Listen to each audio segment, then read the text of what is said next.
안녕하세요. 저에게는 아주 특별한 자식이 있는데요. 저는 그저 평범한 70대 주부일 뿐이지만 제 자식들은 굉장히 특별한 아이들이기에 제 아이들에 관한 이야기를 하고 싶어서 이렇게 글을 몇 자 적게 되었습니다. 제게는 큰아들과 둘째 딸, 그리고 막내딸이 있습니다. 이 중에서도 둘째 딸이 가지고 있는 특별한 이야기를 좀 들려드리려고 해요. 하지만 그 전에 이 아이가 있기 전과 후에 우리 가족에게 어떤 일들이 있었는지 먼저 설명을 드려야 할 것 같습니다. 먼저 저희 부부 이야기로 시작해 볼게요. 남편과 저는 회사에서 만난 사내 커플이었어요. 그 당시 저는 사회생활을 그 회사에서 처음 하는 거라 긴장도 많이 했었고 부족한 게 많았는데요. 그런 제가 회사 생활에 잘 적응할 수 있도록 물심양면으로 도와준 사람이 바로 제 사수였던 남편이었죠. 정말로 남편은 사수 중에서도 특급 사수였어요. 그때 저와 같이 회사에 들어갔던 동기들 중에 저처럼 좋은 사수를 만난 친구들은 없었거든요. 그래서 저와 제 남편은 처음에는 신입과 사수로서 굉장히 좋은 관계를 유지했어요. 그러다 어느 정도 시간이 흐른 뒤에 연애를 하다가 결혼까지 꼬리는 케이스였죠. 그렇게 저는 시어머니와 서방님을 만나게 되었어요. 두 분은 처음 봤을 때부터 인상이 너무 선하고 좋으셨는데 실제로도 절 진심으로 반겨주셨답니다. 그래서 저는 남들이 말하는 시집살이 같은 것도 없었어요. 그저 남편과 알콩달콩 잘 지내며 결혼한 지 1년 만에 바로 아들을 출산했고 3년 뒤에는 딸도 낳게 되었죠. 저희 부부가 이렇게 순조롭게 아이를 낳고 결혼 생활을 하고 있는 동안 서방님에게도 설레는 일이 생기게 되었답니다. 그건 바로 동서를 만난 일이었어요. 그 당시에 서방님은 프랜차이즈 치킨집을 하고 있었는데 동서가 서방님 댁 가게에서 일을 하다가 만나게 되었다더군요. 서방님과 동서가 둘이 손을 잡고 인사를 드리러 왔을 때가 아직도 눈에 선해요. 얼마나 잘 어울리는 부부였는지 모릅니다. 둘 다 선남선녀가 따로 없었죠. 그날 저희 시어머니도 동서를 얼마나 예뻐하셨는지 몰라요. 어머니, 안녕하세요. 어머, 이렇게나 고운 아이가 오다니. 첫째 며느리도 이렇게 참한 아이가 들어오더니 둘째 며느리도 마찬가지구나. 어쩜 이리도 예쁠까. 한눈에 봐도 시어머니가 동서를 예뻐하는 게 보이자 서방님은 말 그대로 입이 귀에 걸려 있었죠. 엄마, 내가 말했잖아. 진짜 착하고 예쁜 사람이라고. 아마 같이 지내다 보면 더 많이 좋아하게 될걸? 서방님이 어찌나 잘 웃는지 저와 제 남편은 그 모습을 보고 장난을 칠 수밖에 없었답니다. 어머, 도련님, 광대가 날아가겠어요. 너무 올라간 거 아니에요? 그러니까 말이야. 아주 입술 찢어지겠다, 찢어지겠어. 여보, 그냥 지금부터 서방님이라고 불러드려. 저 녀석 얼굴 보니 머릿속으론 이미 결혼식도 다 마치고 신혼여행까지 간 것 같은데? 아유, 서방님, 동서 그만 좀 보세요. 닳겠어요, 닳겠어. 그렇게 두 사람이 결혼식을 올리고 그 이후에 행복하게 잘 살았다면 얼마나 좋았을까요? 하지만 안타깝게도 저희 집안에는 자꾸만 행복을 앗아가는 도둑이 들락거리는 것 같았어요. 그만큼 너무나 많은 불행이 닥쳐왔기 때문이었죠. 동선애가 결혼식을 올린 지 얼마 안 되어 서방님이 운영하던 가게는 형편이 많이 어려워지기 시작했어요. 그렇게 된 가장 결정적인 이유는 그 프랜차이즈 기업 자체가 운영난이 오고 다른 대기업들에게 자리를 많이 뺏겨서였다고 해요.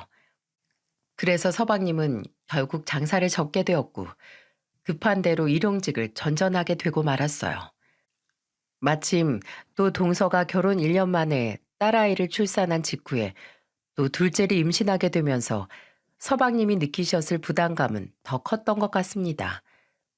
그런데 얼마 지나지 않아 충격적인 소식이 들려왔어요. 그 성실하고 착했던 서방님이 사망하셨다는 겁니다. 그날 서방님은 도로 포장 작업에 투입되어 일을 하고 있었는데 그만 달려오던 졸음운전 차량에 치이고 말았던 것이었죠. 사고 소식을 접한 저희 가족은 정말 헐레벌떡 병원으로 뛰어갔어요. 먼저 도착해 있던 동서는 봉긋하게 불러온 배를 안고 우느라 정신이 없었죠. 그때 동서는 임신 5개월 차라 배가 어느 정도 나오고 있는 상태였거든요. 우리 남편이 왜, 그렇게 착한 우리 남편이, 누가 우리 남편을, 우리 아기 아빠 얼굴도 못 보고, 우리 남편 아기 얼굴도 못 보고, 이렇게 가면 어떡해. 우리 남편 불쌍해서 어떡해. 우리 남편, 불쌍한 우리 남편. 우린 이제 어떻게 살라고. 우리 애기들이랑 난 어떻게 살라고. 여보, 여보.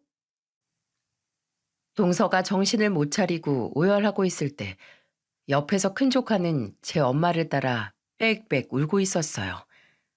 일단 저는 아이를 안아들고 잠시 복도로 나가 눈물을 삼키며 달랬고 남편 역시 얼굴이 창백해진 채로 장내 수속을 밟는 등 일처리를 도왔어요. 얼마 지나지 않아 도착하신 시어머니도 세상이 무너져라 통곡을 하셨죠.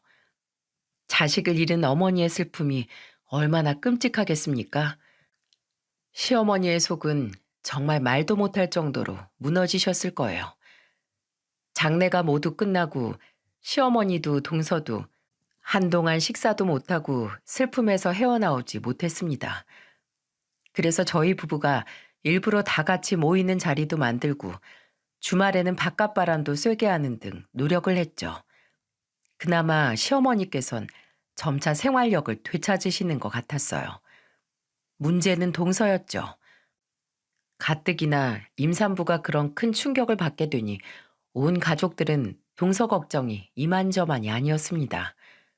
특히 제가 옆에서 볼 때는 동서는 웃어도 그 웃음이 텅 비고 공허해 보여서 얼마나 불안했는지 몰라요.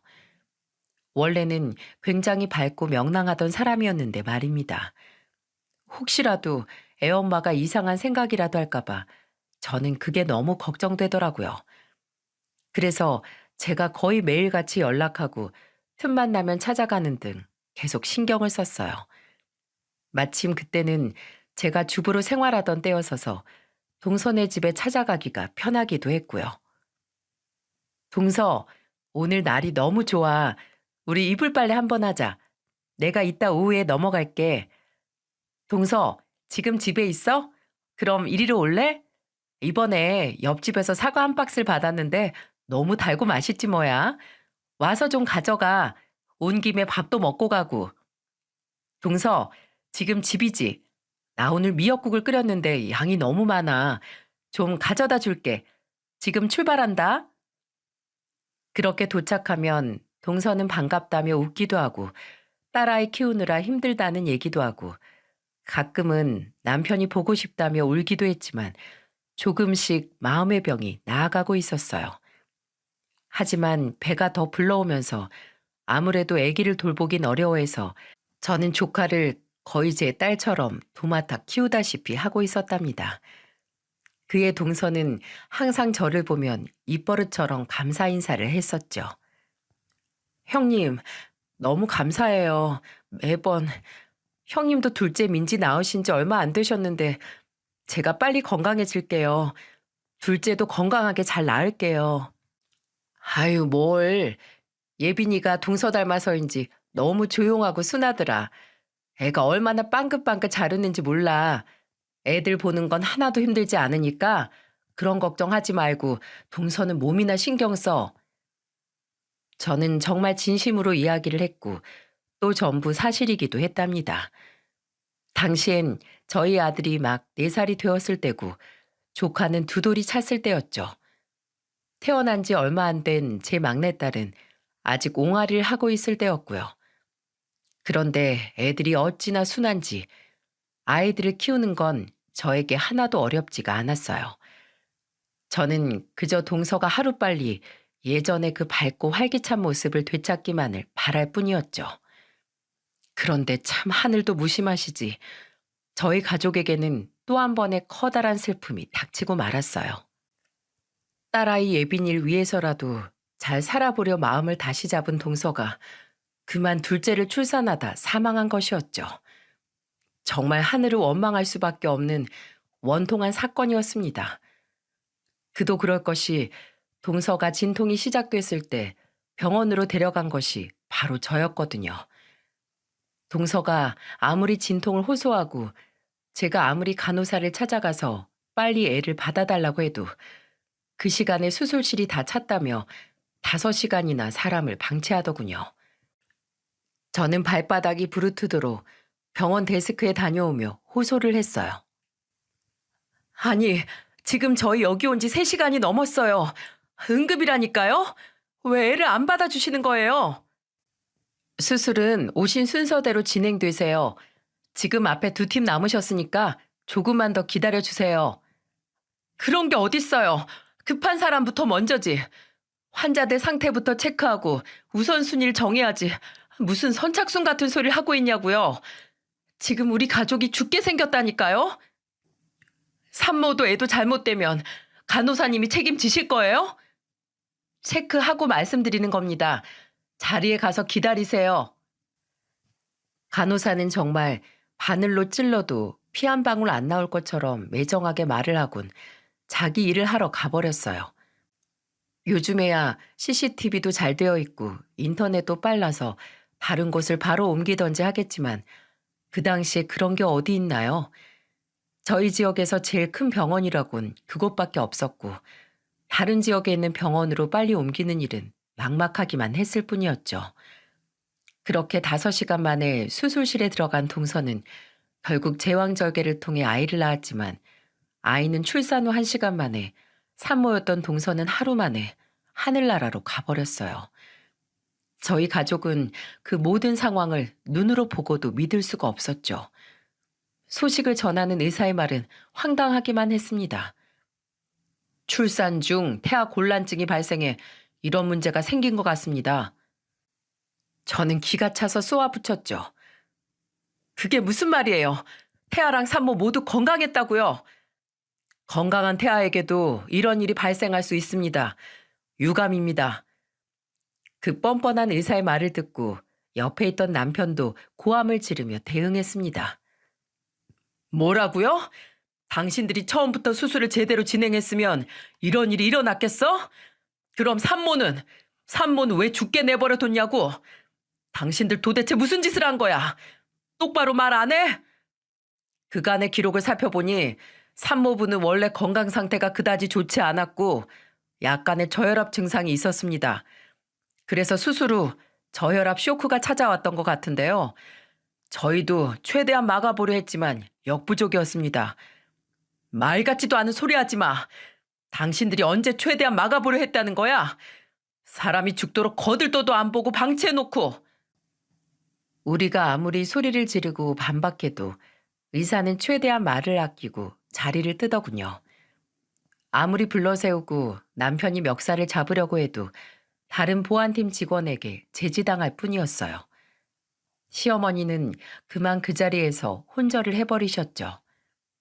너무나 기가 차고 어이없는 상황에 저희는 모으고 있던 돈까지 전부 투자해 변호사를 찾아가 이 일의 진상을 밝히려고 노력했어요. 하지만 유전무죄, 무전유죄라는 말이 딱 맞는 말이었더라고요. 황망하게도 법원은 의료진의 손을 들어줬고 저희는 그렇게 억울함을 풀지도 못하고 그저 소갈이만 깊어졌을 뿐이었습니다. 반복되는 큰 사건들로 인해 시어머니는 기력이 많이 쇠하셨어요. 저희도 정신이 없었지만 일단 연세도 있으신 시어머니가 걱정되어 최선을 다해 보살펴드렸죠. 하지만 결국 시어머니도 3년 후에 하늘나라로 떠나시고 말았답니다. 시어머니 장례식장에서는 참 감정이 복잡하더군요. 시어머니께서 워낙 인맥이 좋으셔서 많은 분들이 조의를 표해 주셨지만 저는 하나도 위로가 되지 않았어요. 그 당시에는 저 역시 반복되는 비극에 지쳐있던 상태였고 시어머니를 보내드리며 어쩌면 그곳에서 그리웠던 아들도 남편도 둘째 며느리도 보시니 좋으시려나 하는 무기력한 생각뿐이었어요. 그런데 그런 제가 정신을 다시 차리게 된 두 가지가 있었는데요. 첫 번째는 바로 남편이었어요. 남편은 불과 1년 남짓의 시간 동안 자신의 가족을 모두 떠나보내고 재수 씨와 태중의 아이까지 지키지 못했다는 죄책감으로 많이 힘들어하고 있었습니다. 일상으로 돌아와서도 항상 낯빛도 어둡고 어깨가 축 처져 있었고요. 그 모습을 보고 너무 마음이 아팠어요. 그래서 나라도 정신 차리고 남편에게 힘이 돼주어야겠다고 생각하게 되었죠. 그러던 차에 남편은 저에게 너무나 가슴 아픈 부탁을 하게 되었답니다. 시어머니를 보내드리고 약 2주 뒤에 남편이 갑자기 저에게 할 말이 있다며 불러서는 무릎을 꿇고 빌기 시작하는 겁니다. 여보, 내 동생이 세상 떠난 지도 얼마 안 됐고 재수 씨마저 이렇게 가버렸잖아. 그래서 말인데 남겨진 우리 예빈이 좀 키우면 안 될까? 저번에 엄마 보내드리고 예빈이 외가에 맡기고 오는데 재수 씨 친정은 워낙 사람들이 좋지가 않더라고. 애가 거기서 얼마나 눈치 보면서 자라겠어. 안 그래도 엊그제 꿈에 동생이 나와서 제발 예빈이 좀 거둬달라고 울면서 부탁을 하는데 그날 이후로 내가 걱정이 돼서 잠을 못 자겠어. 당신한테 어려운 부탁인 거 아는데 내가 우리 예빈이 직접 지켜주지 않으면 후회하게 될까봐 너무 걱정되고 잠을 못 자겠어. 내가 당신한테 평생 잘할 테니까 우리 예빈이 좀 같이 키워줘. 제게 회사 생활을 알려주던 특급 사수는 없고 자꾸 초라해진 남자만 남아있더군요. 그게 너무 마음이 아파서 저는 그만 남편을 혼내듯 말을 해버렸어요. 여보, 지금 그런 말이 어딨어. 일어나. 남편이 돼가지고 자기 부인한테 이게 뭐야. 아내한테 듬직한 모습을 보여주지 못할 망정. 지금 뭐 하는 거야. 일어나. 당연히 예빈이 내가 키워야지. 그리고 당신도 나한테 당당하게 우리가 예빈이 키우자고 해야지. 당신이 잘못해서 일어난 일은 하나도 없는데 왜 당신이 이렇게 죄 지은 사람처럼 기가 죽었냐고. 일어나. 집안의 가장이 이게 뭐 하는 거야. 보기 싫게. 가뜩이나 속상해 죽겠는데. 말을 하다 보니 저도 감정이 북받쳐 울고 그런 저를 보며 남편도 눈물을 흘렸답니다. 여보, 정말 고마워. 내가 앞으로 우리 애들 그리고 예빈이까지 정말 예쁘게 키울 수 있도록 더 열심히 노력할게. 정말 고마워, 여보. 내가 당신이랑 결혼하고 자꾸 힘든 일만 겪게 해서 미안해. 앞으로 당신 우리 애들이랑 행복한 일만 있도록 내가 더 노력할 거야. 여보, 정말 고마워. 정말 정말 고마워. 저희 부부는 그날 이후로 예빈이를 아예 입양해서 저희 딸로 키우기 시작했죠. 예빈이는 얼마나 예쁘게 잘 자라주었는지 몰라요. 제 엄마를 닮아 곱기도 하고 제 아빠도 닮아 착하고 성실하기까지 했답니다. 그 성실함으로 공부를 하니 매번 성적이 잘 나올 수밖에 없었죠.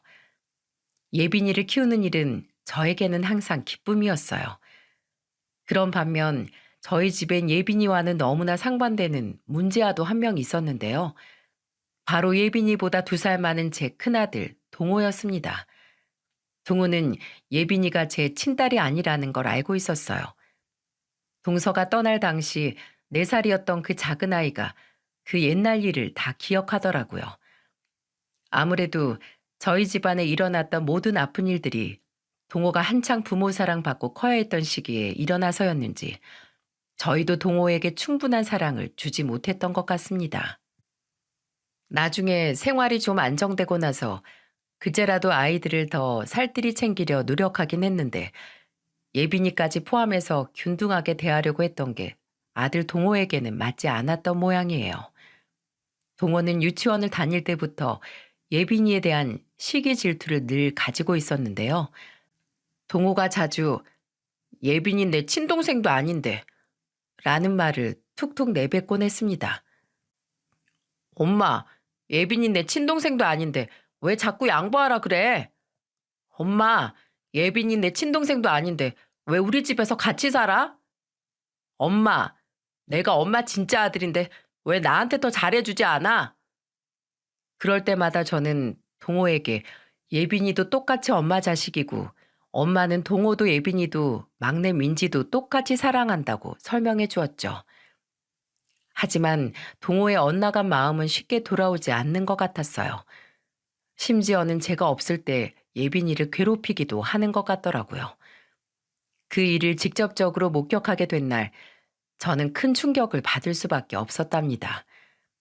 하루는 몸이 좋지 않아 반차를 내고 집에 일찍 들어오게 되었어요. 당시 애들이 나란히 초등학교를 다니고 있을 때라 제가 없어도 집에서 잘 지냈기에 저도 일을 다시 시작하고 있었거든요. 그런데 제가 집 안으로 들어오자 큰아들 동호가 예빈이에게 폭언을 퍼붓고 있더라고요. 그때만 해도 아직 조그만 어린애에 불과했는데도 미움이 가득한 말을 하길래 정말 깜짝 놀랐어요. 야, 너 진짜 우리 가족도 아니면서 왜 자꾸 여기서 사냐고. 너 빨리 어디든 안 나가? 나가라고. 넌 여기 있을 게 아니라 보육원이나, 고아원 같은 데 가야 돼. 너 고아원이 뭔지 알아? 보육원 같은 거 들어봤지? 빨리 나가서 넌 그리로 들어가. 네가 있으니까 엄마가 진짜 가족인 나랑 민지한테 줄 사랑을 제대로 못 주고 있잖아. 다 너 때문이라고. 나가. 양심이 있으면 나가라고. 저는 그 말을 듣고 즉시 애들 방문을 열어젖히고 들어가 아들을 크게 혼내기 시작했어요. 이 애끼, 신동호 너. 어디서 그런 못된 말을 배워왔어? 너 이리 와. 엄마한테 오늘 혼 좀 나자. 이리 와. 엄마가 몇 번을 말했어. 예빈이도 똑같은 네 동생이고 엄마 자식이야. 너 학교에서 동생 때리면 된다고 배웠어? 안 된다고 배웠어? 너 이리 안 와? 안 되겠다. 엄마 회초리 가지고 와야겠어. 너 빨리 잘못했다고 안 해? 내가 왜? 내가 뭘 잘못했다는 거야? 내가 틀린 말 했어? 엄마는 왜 자꾸 얘가 왜 내 동생이라는 거야? 제가 우리 집에서 양심도 없이 자꾸 똑같은 취급 받으려고 하잖아. 엄만 진짜 자식인 우리를 더 좋아해야지. 왜 자꾸 쟤만 좋아하냐고. 뭐? 너 지금 그게 무슨 말이야? 저는 그날 아이들을 키우면서 처음으로 회초리를 들게 되었어요. 나중에 시간이 흐른 뒤에도 이날 일이 많이 생각이 나더군요. 어쩌면 제가 그날 회초리를 들지 않고 동호를 보듬어 줬어야 했나 하는 후회가 들어서요. 그런데 그 당시에는 저도 아이가 그런 얘기를 하니 너무 당황스럽고 아무리 설명해줘도 엇나가기만 하는 아들을 보며 속이 상했던 것 같아요. 그리고 또 하나, 그날은 아들 동호의 말도 놀라웠지만 더욱 충격적인 말을 예빈이에게서 듣기도 했어요. 그래서 예빈이에게도 처음으로 큰 화를 낸 날이기도 했고요. 그래서 동호를 더 신경을 못 써줬던 것 같네요. 글쎄 예빈이가 제가 동호를 막 혼내고 있을 때 뭐라고 했는지 아세요? 죄송해요, 엄마. 오빠랑 싸워서 죄송해요. 엄마, 저 버리지 마세요. 저 앞으로 오빠가 아무리 뭐라 그래도 가만히 있을게요. 막내 민지한테도 잘할게요. 제발 저 버리지 마세요. 저 정말 이 집에서 조용히 지내기만 할게요. 밥도 조금 먹고 용돈도 안 받을게요. 제발 엄마, 큰엄마, 저 버리지 말아주세요. 네? 예빈이 입에서 큰엄마라는 호칭이 나왔을 때 얼마나 제 억장이 무너지던지요. 저는 깜짝 놀랐어요. 단순히 자신이 좀 다르구나가 아니라 예빈이도 정확히 자신에게 일어났던 일들을 다 알고 있었다는 걸 이날 처음 알게 되었죠. 아무리 제 뱃속으로 낳은 아이가 아니라도 예빈이는 피덩이였을 때부터 제가 키웠던 누가 뭐래도 제 딸이었는데 말입니다. 그래서 저는 예빈이에게도 똑같이 혼을 냈습니다. 예빈이 너 방금 뭐라 그랬어? 큰엄마가 뭐야? 엄마지, 엄마. 내가 내 뱃속으로 낳진 않았더라도 넌 내 가슴으로 낳은 내 딸이야. 큰엄마라니. 너도 이리 와. 너도 같이 혼나. 큰엄마라니. 앞으로 누가 뭐래도 예빈이 넌 무조건 이 엄마 딸이야. 알겠어? 내가 동호 이놈의 자식 한 번만 더 우리 딸한테 못된 소리 하면 다리 몽댕이 부러뜨려 놓을 테니까 너 기죽지 마. 알겠니? 우리 예쁜 예빈이 누가 버린다고? 어? 난 우리 예빈이 절대 버리지 않아. 버릴 수 없어. 이렇게 예쁜 내 딸을 어디 버린단 말이니? 너 앞으로 그런 소리, 아니 그런 생각도 하지 마. 알겠어? 그날 저는 예빈이와 함께 서로 부둥켜 안고 엉엉 울었고, 그날 이후로 예빈이는 정말로 두 번 다시 저에게 큰엄마라는 말을 하지 않았어요. 하지만 동호는 더 크게 엇나가고 말았답니다. 항상 저에게 불만이 있는 모습이었고 사고뭉치로 자랐죠. 이런 오빠 언니의 모습을 막내 민지는 이런 일들을 전부 보고 자라면서 어느 정도 집안 사정에 눈치는 있는 것 같았지만 다행히도 정말 사랑스러운 막내로만 잘 자라주었답니다. 사고뭉치 동호도 민지는 또 친동생이라고 생각해서인지 잘해주었고 예빈이도 언니로서 살뜰히 챙겨주었기 때문이었죠.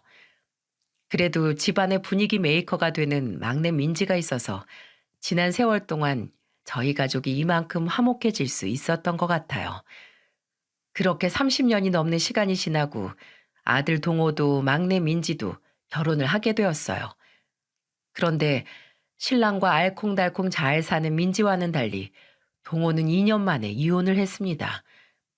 동호는 커가면서 하도 저희에게 말도 안 하고 소통을 잘 안 해서인지 저희는 이혼하게 된 이유도 잘 몰랐어요. 어쩌다 전화가 왔을 때 물어봐도 불같이 성만 낼 뿐 속 시원히 대답을 해주지 않았죠. 아니 얘 그렇게 된 이유가 있을 거 아니야. 이혼이 말이 쉽지 어? 아 그런 일이 일어났으면 엄마한테 얘기도 좀 해주고 그래야지. 그냥 딸랑 이혼해서 이 한마디로 연을 끊으라는 게 말이 되니? 아 그럼 이미 도장 찍은 걸 어쩌라고. 그리고 나 아직 29이야. 아직 결혼 한 번도 안 한 놈들이 수두룩한데 그깟 결혼 나중에 또 하면 되지. 뭔 큰일이라고 그러는 거야? 그뿐만 아니라 동호는 제 아비한테 틈만 나면 이 핑계 저 핑계를 대며 돈을 타가더니 한 번은 사업을 한다는 거짓말을 치고 엄청난 거액을 빌려갔더라고요. 그리고 그 이후에는 연락이 거의 끊기다시피 되어버렸어요. 제가 그전부터 남편에게 동호한테 자꾸 쉽게 돈 주지 말자고 애 버릇 더 안 좋아지는 것 같다고 얘기를 했는데도 바보같이 착한 남편은 그래도 사내 놈이 어디 나가서 괜히 기죽고 그러면 될 일도 안 되고 그러는 거야. 라면서 자꾸만 돈을 퍼주다가 벌어진 일이었죠. 저희의 생활 형편은 그렇게 자꾸만 밑바닥으로 가라앉고 있었어요. 그러던 차에 또 한 번 저희 가정에는 큰 비극이 찾아오게 되었어요. 어느 날 일을 마치고 돌아온 남편이 자꾸만 발바닥이 저리다고 통증을 호소하는 겁니다. 그때는 그게 큰 병인 줄 모르고 그냥 발 마사지를 열심히 하거나 따뜻한 물로 족욕을 하기만 했는데 이게 날이 갈수록 더 심해지더군요.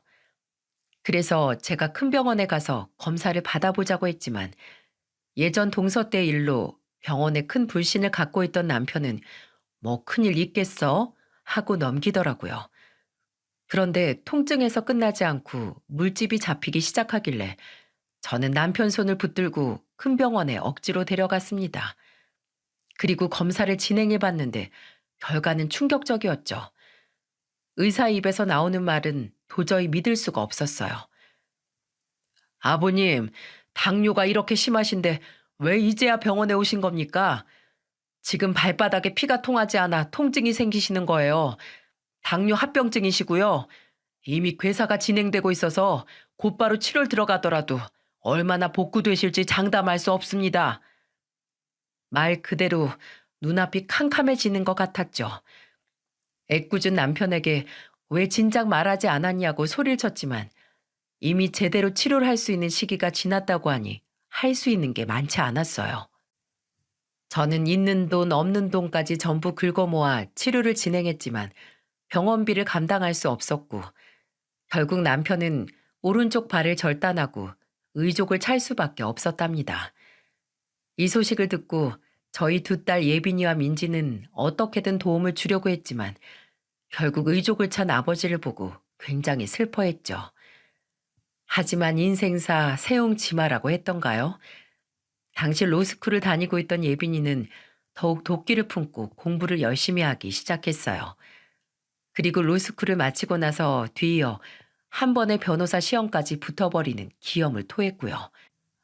안 그래도 예빈이는 어렸을 때부터 줄곧 변호사가 되겠다는 꿈을 가지고 있었는데 그 이유는 바로 자신의 생모가 의료진 부주의로 사망했음에도 불구하고 제대로 된 보상도 받지 못하고 법정 싸움에서 지고 말았다는 이야기를 알게 되었기 때문이었답니다. 그래서 예빈이는 항상 입버릇처럼 제게 말하곤 했어요. 저는 꼭 변호사가 돼서 억울한 일을 당하는 사람들을 도와주는 일을 할 거예요. 의료사건을 전문적으로 맡는 변호사가 있대요. 변호사도 다 각자의 분야를 정해야 한다는데 저는 이미 정했어요. 그래, 우리 딸. 아이고, 기특해라. 그래서 이렇게 열심히 공부했구나. 엄마가 늘 응원할게.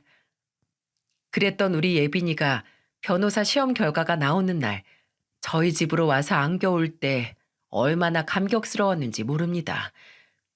예빈이는 울먹거리면서 저희에게 합격 소식을 알려왔어요. 그동안 밤 늦게까지 공부하며 고생했던 예빈이의 노력이 빛을 발하게 되었다니 정말 날아갈 정도로 기뻤죠. 얼마 지나지 않아 예빈이는 변호사 사무실에 취직해서 일을 하기 시작했답니다. 예전부터 본인이 얘기해왔던 의료사고를 전문으로 다루는 변호사가 된 것이죠. 그런 우리 딸이 얼마나 뿌듯하고 자랑스러웠는지.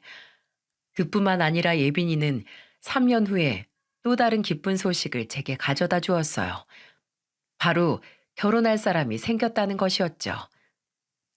안녕하세요, 어머님, 아버님. 박창진이라고 합니다. 아이고, 어서 와요. 세상에 변호사 양반이라더니 인물도 훤칠하고 반가워요. 예빈이가 데려온 사위는 예빈이보다 7살 많은 변호사 선배였는데요. 같은 로스쿨 선후배로서 만남을 이어오다가 연인 사이로 발전한 모양이었습니다. 한눈에 봐도 너무나 잘 어울리는 한상이었고 그렇게 둘은 결혼을 하게 되었죠. 결혼식 혼주석에는 남편과 제가 나란히 앉았어요. 남편은 의족을 최대한 가리기 위해 일부러 안쪽에 자리했고요. 그날 예빈이는 하염없이 눈물을 흘렸어요. 특히 제가 있는 쪽으로 오기만 하면 더욱 눈물을 쏟더군요. 양가 부모님께 인사를 올리기 위해 왔다가 제 얼굴은 쳐다도 못 보고 우는 예빈이를 보고 저 역시 하염없이 울었죠. 그때 생각만 하면 아직도 심장이 울렁이고 눈물이 납니다. 시간이 많이 지났는데도 지금 이 글을 쓰고 있는 순간조차 눈물이 앞을 가리네요. 아마 그날의 기억은 평생 제게 잊혀지지 않을 거예요. 눈부신 드레스를 입은 예빈이를 보니까 예빈이를 처음 봤을 때 동서의 품에 안겨있던 갓난아이였을 때랑 제 아빠의 장례식장 한 구석에서 빽빽 울던 때 그리고 우리 집으로 들어왔을 때 초등학교, 중고등학교 때 그 무수히 많은 순간들이 한순간에 스쳐 지나갔어요. 그리고 그런 순간들을 보내고 지금 이렇게 예쁜 신부가 되었다는 것에 5만 가지 감정이 북받쳐 오르더군요. 아마 예빈이도 마찬가지였을 겁니다. 그래서 그렇게 심하게 눈물을 흘렸겠죠. 우리 둘이 너무 우니까 분위기가 조금 무거워졌는지 사회자가 일부러 장난을 막 치더군요. 아이고, 우리 신부님, 그렇게 시집가기 싫으세요? 신부님이 우리 어머니가 너무 좋으신가 보다. 설마 지금 이 결혼 협박당해서 하는 거 아니죠? 예빈이와 저는 그 순간에만 울다 말고 웃었던 기억이 있네요. 그런데 그렇게 예쁘게 결혼한 지 얼마 되지 않았던 어느 날, 갑자기 사위가 저와 남편을 찾아왔더라고요. 저희는 말도 없이 찾아온 사위를 보고 어리둥절했죠. 자네, 연락도 없이 여기 무슨 일인가? 예빈이랑 무슨 일이 있어? 아, 아닙니다. 어머님, 아버님. 오늘은 제가 두 분께 드릴 말씀이 있어서 온 겁니다. 그래? 무슨 말인가? 여기 주소로 한번 가보시겠어요? 이곳으로 가보시면 어머님 아버님께 특별한 소식이 들려올 겁니다. 그래? 뭐 알겠네. 다른 일은 없고? 네, 그게 답니다. 사위는 사람 좋은 웃음만 지을 뿐 별다른 말을 안 해주더라고요. 그래서 그 다다음 날 예빈이가 우리 집으로 오기로 한 날에 예빈이 차를 타고 그 집 주소에 가봤답니다. 그랬더니 거기에서 무슨 일이 일어났는 줄 아세요? 저희 부부는 정말 놀라 뒤로 자빠질 뻔했어요. 그곳은 서울 한복판이었는데 딱 봐도 외관이 세련되고 깔끔한 아파트가 있는 자리였거든요. 너무나 놀라서 뒷좌석에서 두 눈을 동그랗게 뜨고 있는 저희 부부와 달리 예빈이는 너무나 익숙하게 아파트 지하 주차장을 들어가고 동호수를 정확히 찾아 주차를 하더군요. 예, 여기가 어디니? 아니, 지금 어디로 가는 거야? 엄마 놀래키지 말고 말 좀 해봐. 올라가면 말씀드릴게요. 일단 따라오세요. 아빠도 어서 오시고요. 그렇게 엘리베이터를 타고 올라간 곳에는 32평짜리 훤한 집이 있었죠. 예빈이는 비밀번호도 척척 누르고 들어가 저희에게 집을 보여주며 말했답니다. 엄마, 아빠, 두 분 사실 집이에요. 가구도 전부 들여놨으니 두 분 오늘부터 바로 여기서 지내시면 돼요. 환하게 웃는 예빈이의 말을 듣고 저희는 어안이 벙벙할 정도로 놀랐어요. 현실 같지가 않았달까요? 그리고 예빈이가 집안 구석구석을 설명해 주자 그제서야 정신이 들어 손사래를 쳤습니다. 아이고, 얘, 우린 이런 거 못 받는다. 너 지금 너희 남편이랑 같이 더 잘 살아갈 생각해도 모자랄 판에 우리가 염치도 없이 어떻게 이런 걸 받니? 아유, 됐다, 됐어. 우린 이런 선물 못 받아. 이거 너희 남편이랑 둘이 지내고 우리는 됐다. 이게 다 도대체 뭐니? 엄마, 아빠 몸도 많이 안 좋으시고 엄마도 그러시잖아요. 아빠 병원 다니시기엔 지금 살고 있는 집은 교통도 너무 불편해요. 여기 병원 가까운 곳에서 지내면서 건강관리도 하셔야지. 엄마가 항상 그랬잖아요. 사람이 생활하는 환경이 중요하다고요. 그동안 저 이렇게 성장할 수 있게 키워주신 은혜 이렇게라도 갚는 거예요. 제발 받아주세요. 아이고, 내가 언제 너한테 선물 같은 거 바란 적이 있었다고. 얘는 선물이 집이 뭐야 집이. 이런 걸 우리가 어떻게 받아. 한참을 그렇게 예빈이와 옥신각신하는데 현관문 소리가 들리더니 사위가 들어오더군요. 나중에 알고 보니 예빈이는 이미 사위와 실시간으로 연락을 하는 중이었고 사위는 이미 지하 주차장에 도착해 있었다고 해요. 거기서 기다리다가 예빈이의 연락을 받고 올라온 거고요. 사위는 저희를 보고 환하게 웃으며 얘기했어요. 어머님, 아버님, 어떠세요? 좀 둘러보셨어요? 마음엔 드세요? 제가 이 정도 능력은 됩니다. 밖에서 조금 들었는데 저희 살 곳도 여기만큼 번듯해요. 나중에 짐 정리되시면 한번 모시겠습니다. 너무 염려 마세요. 아니, 우리가 혼수를 뭐 제대로 도와준 것도 없는데. 아니요. 두 분께서 우리 와이프를 이렇게 예쁘게 사랑으로 키워주신 것만으로도 얼마나 감사드리는지 모릅니다. 제 작은 감사 표시니까 제발 받아주십시오. 그렇게 이야기하며 사위는 울고 있는 저를 안아주더라고요. 어떻게 이렇게 천사 같은 부부가 다 있을까 싶더군요. 구김살 없는 사위의 밝고 친근한 모습에 저희 부부는 결국 그 집에서 생활하게 되었어요. 결혼하기 전에도 사위의 집안은 저희와 다르게 부족함 없이 지내왔다는 건 알았지만 오히려 그런 화목한 가정에서 자란 사위는 예빈이도 저희 가족도 따뜻하게 품어주며 살뜰하게 챙겨주었답니다.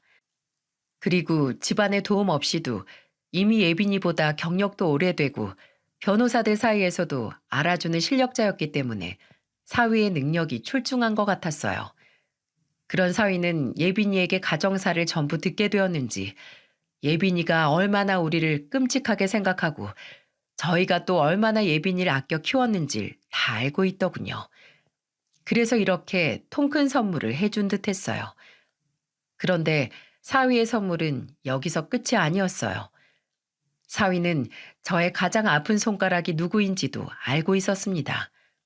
바로 우리 큰아들 동호였죠. 사위는 우리 아들 동호를 만나며 점점 아들을 변화시키기 시작했는데요. 그 당시에는 연락조차 잘 되지 않았던 동호를 먼저 찾아간 건 바로 사위였다고 해요. 처음에 사위가 동호를 찾아갔을 때 사위는 문전박대를 당했다는데요.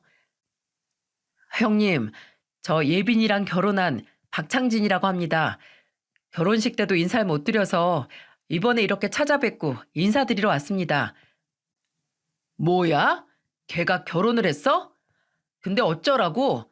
지금 위아래로 명품 쫙 빼입고 와서 돈 자랑하러 온 거야, 뭐야? 시끄럽게 굴지 말고 나가! 나가라고! 내 말 안 들려? 그런데 사위는 그렇게 문전박대를 당하고서도 또다시, 그리고 또다시 동호를 찾아갔답니다. 두 번째로 갔을 때도 문전박대를 당하더니 세 번째로 갔을 때는 동호도 왜 자꾸 자기를 찾아오나 싶어 그 이유라도 듣고자 문을 열어줬던 게 변화의 시작이었죠. 사위는 그렇게 총 5번이나 동호를 찾아갔다고 해요. 사위가 그렇게 끈질기게 동호를 찾아간 목적은 분명했습니다. 바로 자신의 사무실에 취직하라는 것이었죠. 아니, 언제까지 이렇게 백수로 지내실 겁니까? 형님 나이도 있으신데요. 지금이야 건강하고 언제든 일을 구할 수 있을 거라 생각하시지만 생각보다 시간은 굉장히 빠르게 흘러갑니다. 이러다 곧 있으면 40이라고요. 이제라도 정신 차리셔야죠. 지금 나보다 나이 많다고 유세 떠는 거야, 뭐야? 기껏 찾아와서 한다는 소리가 잔소리야? 나가! 저희 사무실에서 저랑 같이 일해보시죠. 알게 되는 것도 느끼게 되는 것도 많으실 겁니다. 보수도 정직원이랑 똑같이 드릴 테니까 저 한번 믿어보세요. 아, 시끄러워! 그러다 마지막으로 찾아갔을 때 사위는 제 남편의 영상을 보여줬대요. 이놈이 글쎄 그때까지도 지 아버지가 의족을 찾다는 것도 모르고 있더라고요. 얼마나 연락을 안 하고 살았는지 저희도 그 얘기를 나중에 듣고 깜짝 놀랐어요. 장인어른 이렇게 몸 불편하신 거 알고 계셨어요? 형님, 언제까지 키워주신 부모님 가슴에 대못을 박을 겁니까? 두 분께서 가장 믿고 의지해야 할 장남이 이러고 있으면 그 속이 어떠시겠어요? 요즘 제가 주말마다 아버님이랑 병원 다녀오고 있습니다. 원래 형님이 하셔야 하는 일 아닙니까? 동호는 그 영상을 보고 큰 충격을 받았는지 한동안 말을 못했다고 하더군요. 그리고 며칠 뒤 먼저 사위에게 전화를 걸어 이력서를 뽑아들고 찾아갔답니다. 그렇게 일을 시작하며 사위 밑에서 많은 걸 배운 듯 했어요. 우리 예빈이와 마찬가지로 사위도 전문 분야가 있었는데 그게 바로 교통사고였다고 해요. 그런 곳에서 일을 하다 보니 억울하게 사고를 당하거나 심지어 목숨을 잃는 사람들도 보고 명백한 잘못을 저지르고도 후회하거나 뉘우침이 없는 사람도 보고 정말 다양한 사건 사고들을 목격하게 되었나 봅니다. 동호가 저희에게 먼저 연락한 건 사위의 사무실에서 일을 시작한 지 1년이 되었을 때였어요. 그동안 사위를 통해 동호 소식을 듣던 저희 부부는 추석 명절에 동호가 찾아온다는 연락을 받고 새벽부터 일어나 기다리고 있었죠. 나이가 드니 아침잠도 없고 몇 년 만에 아들 얼굴을 보게 되니 도저히 누워있을 수가 없더라고요. 연휴의 첫날 오전 일찍 찾아온 동호는 저희 부부를 보고 무릎을 꿇고 울었어요. 죄송해요, 엄마, 아버지. 제가 그동안 너무 막 살았어요. 제가 그동안 저만 망친 게 아니라 엄마랑 아버지 속을 전부 망쳐놓고 없던 병도 생기게 했어요. 원래 그러려던 게 아니었는데 자꾸 미운 감정만 들고 미운 생각만 들어서 제 주변 사람 전부 상처 주고 살아버렸네요. 저 이제라도 달라지려고요. 이제라도 그동안 못했던 효도도 하고 사람 노릇하고 살려고요. 엄마, 아버지, 정말 죄송합니다. 용서해 주세요. 저 한 번만 더 받아주세요. 뭘 한 번만 더 받아달라는 거냐? 우린 널 내친 적이 없어. 아이고, 이놈아. 이제야 지 부모한테 오다니. 잘 왔다, 잘 왔어. 근데 얼굴이 왜 이렇게 상했어? 돈 버느라 몸 축내지 말고 잘 좀 먹고 다녀야지, 이놈아.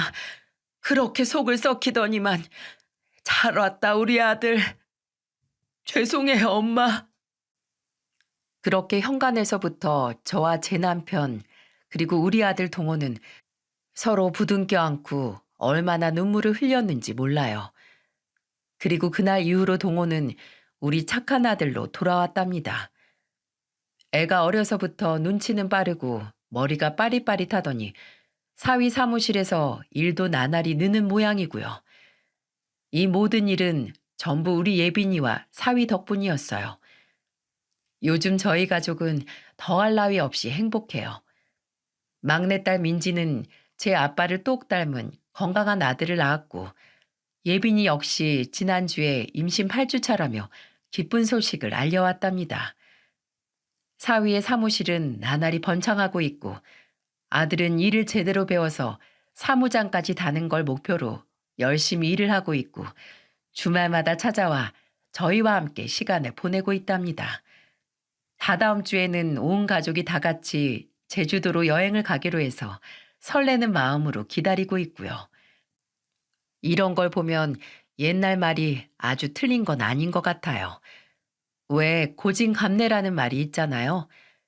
이전까지는 저희 가정에 그렇게 가슴 아픈 일들이 폭풍처럼 몰아치더니 요즘에는 그 폭풍이 전부 지나고 화창한 날들만 가득한 것 같거든요. 그 폭풍우 속에 있을 때는 도무지 끝날 것 같지가 않았는데 시간이 많이 흐르고 나니 이제는 제가 직접 제 이야기를 여러분들께 들려드릴 정도로 마음이 많이 단단해지게 되었네요. 참 사람 일이라는 게 뭔지 많은 생각이 드는 오늘입니다. 오늘은 동서의 기일이었는데요. 예빈이와 동서의 빈소를 다녀오면서 그간의 일을 되짚어 보다가 글을 쓰게 된 것이 이렇게 길어졌네요. 마지막으로 동서한테 한마디만 남기고 사연을 마무리하도록 하겠습니다. 동서, 동서 딸 예빈이가 이렇게 예쁘게 커서 벌써 엄마가 되었어. 서방님처럼 멋있고 착한 사위도 만나고 말이야. 요즘 애들 이렇게 번듯하고 예쁘게 살아가는 모습 보면 얼마나 뿌듯하고 벅찬지 몰라. 그리고 동서 생각이 얼마나 많이 나는지 몰라. 동서, 그동안 하늘에서 다 보고 있었지? 지금도 잘 지켜보고 있지? 그동안 예빈이 키우면서 나 사실 얼마나 많이 울었는지 몰라. 나도 엄마는 처음이고, 그래서 예빈이 내 딸이라고 그렇게 여기며 키웠지만 사실은 마음속으로 동서 몫을 해내야 된다는 부담감도 있었던 게 사실이야. 그래도 동서가 하늘에서 많이 도와준 덕분인지 예빈이가 이렇게 훌륭하게 자라줬지 뭐야. 앞으로도 내가 우리 예빈이, 내 딸 예빈이 끝까지 예뻐해주고 보듬어주며 잘 지켜볼게. 동서는 하늘에서 편히 쉬면서 예쁘게 지켜봐줘. 동서, 나한테 이렇게 예쁜 선물을 주고 가서 정말 고마워. 지금까지 제 이야기를 들어주신 모든 분들께 감사드립니다.